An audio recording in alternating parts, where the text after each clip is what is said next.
Tu crois aimer ton chien, tu le nourris, tu le promènes, tu le serres dans tes bras.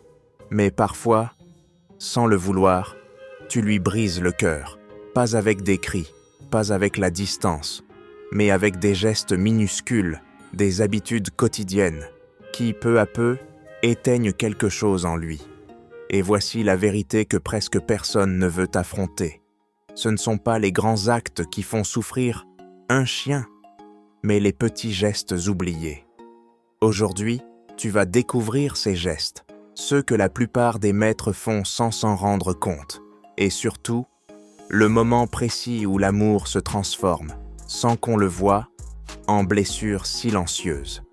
Reste jusqu'à la fin, parce qu'aujourd'hui, tu vas comprendre ton chien comme jamais auparavant. Les chiens ne comprennent pas nos mots.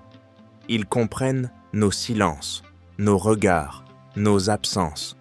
Et pourtant, ils nous aiment sans condition, même quand on oublie de les regarder, même quand notre voix devient plus froide, même quand la porte se referme sans un mot. La science le confirme, leurs émotions fonctionnent comme les nôtres. Quand tu t'éloignes, quand tu cries ou quand tu oublies, un simple « viens là », leur cerveau réagit comme celui d'un enfant blessé. Chaque geste que tu fais laisse une trace qu'il ne comprend pas toujours, mais qu'il ressent entièrement. Et c'est là que commence le fossé invisible, celui entre ton intention et sa perception. Tu penses l'aimer, mais parfois, ce qu'il ressent, c'est la solitude. Reste attentif, parce que ce que tu vas entendre ensuite va te faire voir son regard d'une toute autre manière. Imagine, tu rentres à la maison après une longue journée. Ton chien t'attend depuis des heures. Ses yeux brillent, sa queue remue. Il se prépare à t'aimer encore, comme si c'était la première fois. Mais toi, tu es fatigué. Tu passes à côté de lui sans un mot. Tu poses comme ton sac, tu t'affales sur le canapé, tu ouvres ton téléphone, et lui reste là, figé, à quelques pas de toi, silencieux. Son cœur espère un geste, un seul, mais rien ne vient. Pour toi, ce n'est qu'un moment. Pour lui, c'est une éternité de doute. Ce n'est pas la colère qui le blesse, c'est l'indifférence. C'est ce petit vide entre ton monde et le sien, celui où il attend et où tu ne réponds pas. Les chiens ressentent le rejet, pas comme une simple émotion passagère, mais comme une véritable douleur physique. Ce n'est pas une métaphore, c'est de la science. Des chercheurs ont observé que, lorsqu'un chien est ignoré par la personne qu'il aime, son cerveau s'illumine dans la même zone que celle activée chez un humain en détresse affective. Autrement dit, lorsque tu t'éloignes sans un mot, lorsque tu ne réponds pas à son regard, il ne comprend pas la raison. Il ressent juste la perte, comme un vide qu'il ne peut pas combler. Chaque fois que tu repousses sa patte, chaque fois que tu hausses la voix, chaque fois que tu fermes la porte sans lui dire « à tout à l'heure », tu fissures un peu plus cette confiance absolue qu'il t'avait donnée sans hésiter. Et le plus bouleversant, c'est qu'il ne te blâme pas. Il ne comprend pas ta colère, ni ton silence. Il pense simplement qu'il a fait quelque chose de mal, et il essaie de se faire plus petit, plus discret, plus sage, pour ne pas te perdre. Tu le verras parfois s'approcher timidement, avec cette oreille baissée, ce regard hésitant, comme s'il te demandait pardon pour quelque chose qu'il n'a pas fait. Ce n'est pas de la culpabilité, c'est de l'amour qui ne comprend pas. Et malgré tout, il revient, toujours, sans condition, avec la même loyauté, avec la même espérance, parce que ton chien ne garde pas rancune. Il ne compte pas les fois où tu l'as oublié. Il ne se souvient pas des absences, seulement des retrouvailles, seulement du lien. Mais ce lien, ce fil invisible entre ton cœur et le sien, il s'affaiblit lentement quand il n'est plus nourri. Et tu ne le remarques pas tout de suite, parce que ton chien ne pleure pas. Il n'accuse pas, il endure, il t'aime même quand tu sembles l'oublier. Mais cet amour silencieux, ce n'est pas un amour sans douleur, C'est un amour qui s'éteint à petit feu. Alors, un jour, sans que tu saches quand ni comment, tu réalises que quelque chose a changé. Son regard est différent, moins brillant, moins curieux, moins vivant. Il t'écoute encore, mais il n'accourt plus comme avant.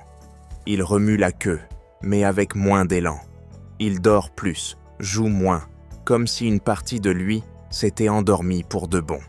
Et toi, tu te dis, il vieillit, c'est normal. Mais non, ce n'est pas l'âge, c'est le cœur qui s'est fatigué d'attendre. Le plus douloureux, c'est que ce changement ne vient jamais d'un grand événement. Il vient des petites choses, d'un matin où tu n'as pas eu le temps, d'une caresse que tu as oubliée, d'un regard que tu n'as pas soutenu. C'est ainsi que le lien s'étiole, dans les silences répétés, dans les absences qui se normalisent, dans les plus tard qui ne viennent jamais. Et puis, un jour, tu le regardes et tu te demandes pourquoi il n'est de plus comme avant. Pourquoi son énergie, sa joie, sa lumière semblent liarp s'être éteintes. Et la vérité te frappe comme une gifle douce mais implacable. Il n'a pas changé. C'est toi qui as cessé de le voir. Tu étais là physiquement, mais ailleurs de cœur. Tu as confondu présence avec proximité. Tu étais à côté de lui, mais pas avec lui. Et dans ce petit espace invisible entre toi et lui, c'est là que le cœur d'un chien se brise. Pas d'un coup, pas bruyamment, mais lentement, chaque fois que tu oublies qu'il t'attend, qu'il te regarde, qu'il vit à travers toi. Et si tu fermes les yeux, tu peux presque l'entendre. Pas un cri, pas une plainte, mais ce silence pesant, ce souffle retenu, comme une prière discrète. Regarde-moi, je suis encore là. Voilà le secret, il n'a jamais cessé de t'aimer. C'est juste toi qui as cessé de le voir. Mais comment savoir si ton chien souffre sans le montrer? Il ne peut pas parler, mais il te parle quand même. Regarde bien, une queue qui remue plus lentement, des yeux qui évitent en l'essuie tien, un souffle plus court quand tu cries. Ce sont des signaux minuscules, mais pour lui, ce sont des cris. Et si tu pouvais apprendre à les lire, et si tu pouvais comprendre ces silences avant qu'ils ne deviennent des cicatrices. Dans quelques instants, tu vas découvrir comment il te parle sans dire un mot. Et surtout, comment lui répondre avant qu'il se taise à jamais. Son bonheur ne dépend pas des friandises ni des jouets. Il dépend de toi, de ton regard le matin, de ta voix quand tu rentres, de ton calme quand il tremble. Tu n'as pas besoin d'être parfait. Tu dois juste être présent, sincèrement. Parce que pour lui, ton amour n'est pas une promesse, c'est une vérité qu'il ressent dans chaque geste. Quand tu le regardes avec douceur, tu effaces 1000 absences. Quand tu poses de ta main sur sa tête, tu reconstruis tout ce qu'il avait perdu. Il ne demande rien de plus, seulement ça. Toi, crois aimer ton chien. Et tu avais raison, mais maintenant, tu sais comment l'aimer mieux. Ne le laisse plus attendre dans le silence. Regarde-le, ralentis, parle-lui, même sans mots. Parce que chaque fois que tu le fais, tu ne nourris pas seulement son cœur. Tu guéris aussi une partie du tien.